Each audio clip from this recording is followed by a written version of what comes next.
첫 번째 가볼까요? 예, 나나 정당방위 불송치입니다. 자, 배우 나나 씨가 자택에 침입한 강도한테서 역고소 당했던 일 기억하시죠? 자, 특히나 옥중에서 저희한테 5장의 편지까지 써가면서 억울함을 호소했는데, 자, 오늘 결과가 나왔죠. 네, 다행히 나나 씨의 억울함이 풀렸습니다. 지난해 11월 한 20대 남성이 배우 나나 씨의 자택에 침입해서 나나 씨 모친을 폭행하고 나나 씨와 몸싸움을 벌였다가 체포가 됐었죠. 이 남성이 구치소에서 나나 씨를 살인 미수 및 특수상해로 역고소했는데 고소가 접수됐기 때문에 이 절차상 나나 씨를 피의자로 입건해 조사를 진행한 경찰이 오늘 이 나나 씨에 대해서 혐의 없음으로 판단하고 불송치 결정을 내렸다고 밝혔습니다.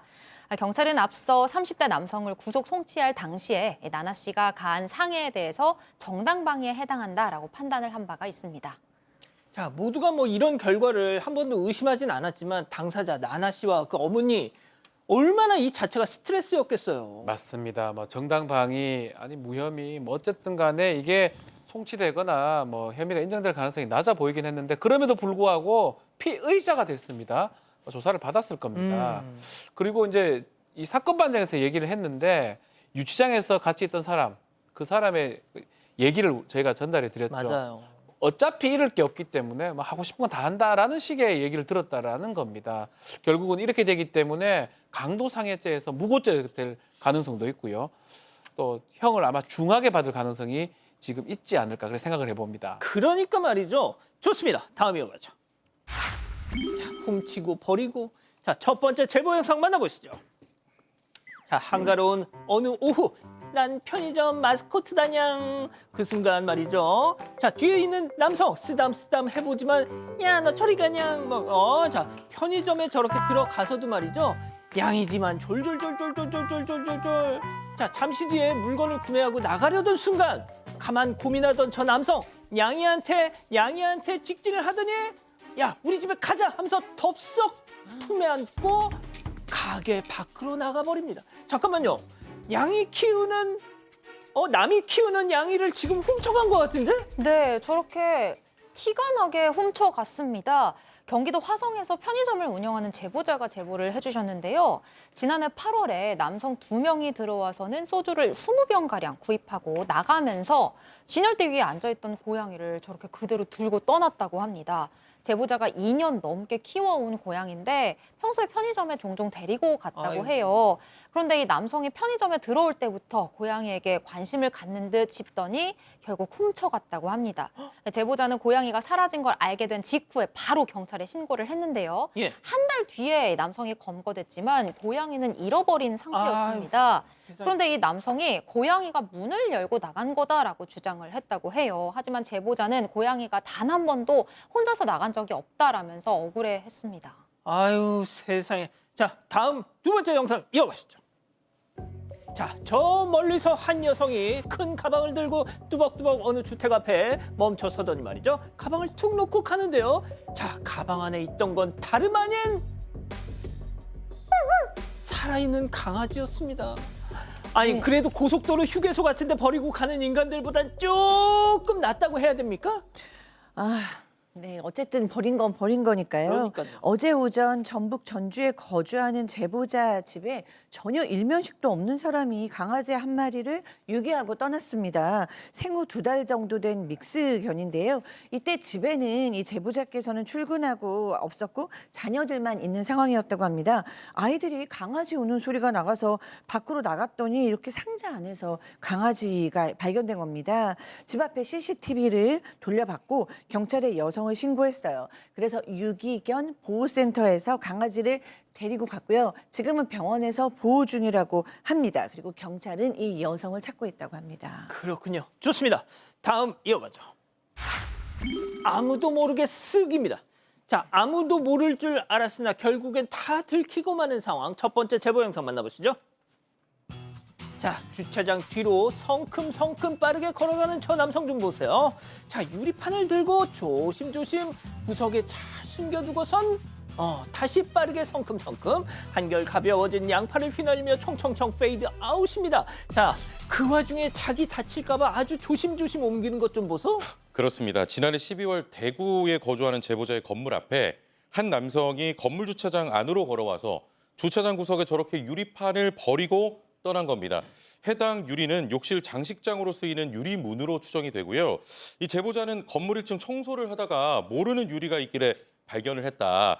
혹시 다시 오지 않을까 싶어서 일주일간 치우지 않고 놔뒀지만 결국에 오지 않았다고 합니다. 결국 해당 유리는 제보자가 치웠다고 하는데요. 제보자는 쓰레기를 버리고 가는 사람은 종종 있지만 저렇게 유리 같은 걸 위험한 물건을 놔두고 간 사람은 없었다 이렇게 밝혔습니다. 그러니까요. 두 번째 제보 영상 만나보시죠. 자, 골목길로 들어오는 저 남성. 가방을 열어서 첫 번째 집 앞에 툭! 한 개 더 툭!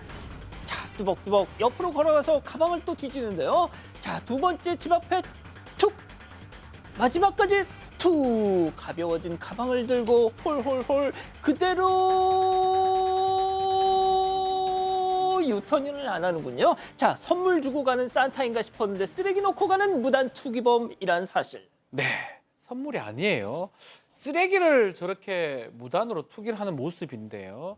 저게 지난해 12월이고요. 제보자 집 앞에서 한 곳에 버리진 않아요. 계속적으로 하나씩 투기하는 모습입니다. 사실은 5월 달에도 지난해 5월 달에도 이렇게 쓰레기를 투기한 적이 있는데 이번에는 좀 더 많이 갖고 와서 좀 더 많이 분배를 하는 모습입니다. 저 정상이면 그냥 버리면 안 되나요? 저걸 분배해서 버린다. 일단 범죄나 뭐 범칙금 이 부분도 문제지만 양심의 문제 아니겠습니까? 그러니까요. 이게 뭐 하는 짓입니까? 왜 저러고 사니? 좋습니다. 자, 마지막 사연으로 가보죠. 부모 체면 문제야. 자, 집단 지성의 판단을 받아보고 싶으시다면서 제보해 주신 사연 함께 들어보시죠. 안녕하세요. 저는 곧 결혼을 앞둔 30대 여성입니다. 2달 전 상견례를 마치고 올해 10월 예식장을 잡았는데요. 그런데 결혼식 준비를 하면 할수록 허례허식 같고 차라리 그 돈을 아껴서 신혼집 전세금을 마련하는 게 낫겠다는 생각이 들더라고요. 결국 남자친구와 상의 끝에 저희는 결혼식을 생략하기로 했습니다.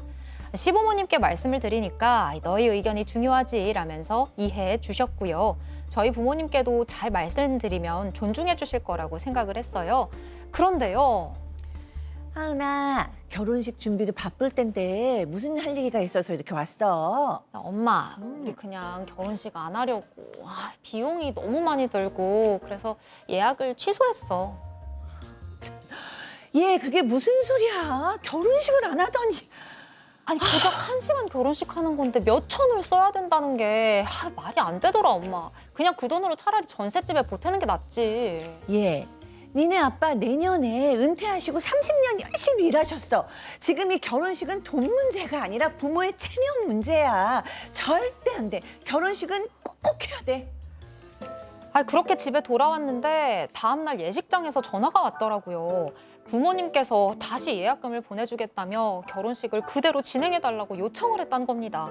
사실 결혼하면서 부모님께 뭐 따로 금전적인 도움을 받은 것도 아니거든요. 그런데 도대체 왜 이렇게까지 결혼식을 고집하시는지 도통 이해가 되지 않습니다. 부모님 체면을 위해서 눈 딱 감고 결혼식을 해야 하는 건가요?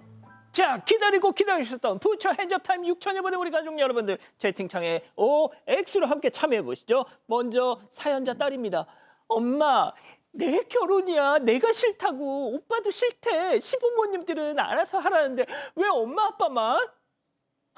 돈 때문이야. 공무원 아빠 체면 때문에 좀 구려. 모냥 빠져. 올드해. 동그라미. 어휴, 야, 큰일 나네. 자, 다음 엄마입니다. 이놈의 기집애가 정말, 야, 공무원 아빠 체면 생각하는 게 뭐 어때서? 너 혼자 큰 줄 알아? 그리고 30년간 아빠가 뿌린 돈 얼만데? 아이고, 안 올드한 네 시부모나 끼고 살아라 이거사 X. 최영진 평론가님. 일단은 먼저 말씀드릴 것은 제가 결혼을 해본 입장에서 예. 일단 결혼식 비용 굉장히 비싼 건 사실이고 저도 개인적으로 허례허식이라는 생각이 많이 듭니다. 그거는 좀 차치하고 일단 결혼을 해보니까 결혼이라는 것이 나만의 결혼식이 아니고 이 집안과 집안 간의 결혼이라고 생각합니다. 그리고 아까도 우리 앵커께서 전해주셨지만 그동안 부모님이 주변에 친구들 자녀 결혼한다고 돈을 얼마나 뿌렸겠어요. 이제는 이제 수학의 계절입니다. 요거 걷어드려야 됩니다. 수학의 계절. 자, 교수님. 네, 이거는 정말 안 할 이유보다 할 이유가 훨씬 더 많아서 오늘 사연자의 마음은 정말 10분 이해합니다만 부모님 편을 더 들어드릴 수밖에 없을 것 같아요. 일단은 뭐 체면은 제일 그냥 뭐 1번 문제고요. 그 다음에 지금 얘기하신 사실은 돈을 아끼려고 결혼을 안 하신다 그러는데 어떻게 보면은 거두는 것보다 아끼는 게 더 적을 수가 있는 상황이니까 사실 수학도 잘 안 나오고요. 그 다음에 사실 부모님 입장에서는 남의 자식들 하는 거 다 멀쩡하게 해주시고 싶죠. 그런 마음도 있고요. 또 굉장히 많은 부모님들이 내가 은퇴하기 전에 그냥 우리 아이들이 결혼했으면 좋겠다. 그래서 번듯한 결혼식 해주고 싶은 게 또 부모님의 또 로망 중에 하나란 말이에요. 근데 그것도 또 깨셔야 되고 그다음에 이 사연자도 결혼하시고 살다 보면 그 결혼식 언제 그때 할 걸이라는 생각이 드실 수도 있다는 생각. 그렇구나. 박 변호사님. 그때 그냥 할 걸. 그렇죠. 근데 돈을 이제 받으면 사실은 모자라지는 않을 것 같거든요. 축의금을 받으면 뭐 그 생각도 있지만 이게 다 허례의식으로 생각할 건 아닌 것 같아요. 꼭 해야 될 행사 같은 것도 있는 거잖아요. 안 하고 진짜 낭비같이 생각되는 것도 있지만 결혼식은 전 그런 것 중에 하나라고 보거든요. 정말 힘들고 뭐 하기 싫다고 하더라도 반드시 해야 되는 행사 중에 하나가 아닌가. 돈의 문제는 앞에서 말을 했기 때문에 그래서 저는 어머니 말이 맞는 것 같은데요. 그리고 이거 귀찮고 그래가 안 한다는 게 말이 되나요 이게? 예.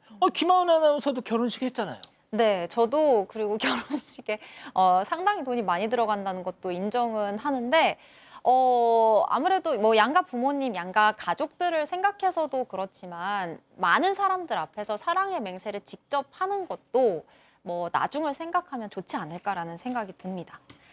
저희 가족분들께서도 뿌린 게 아까워서 그런다. 부모님 말씀 들어라라고 말씀하시는 분들이 굉장히 많았어요. 내 사랑 선희미니님, 퍼플곤주님 다 그렇게 말씀해 주셨고 청원폭주님께서는 결혼식장에서 결혼 영상 남는 것도 살면서 중요한 것 같아요라고 말씀 주셨습니다. 그렇군요. 제보는 사건반장. 가족 여러분의 목소리를 사건반장에 들려주세요.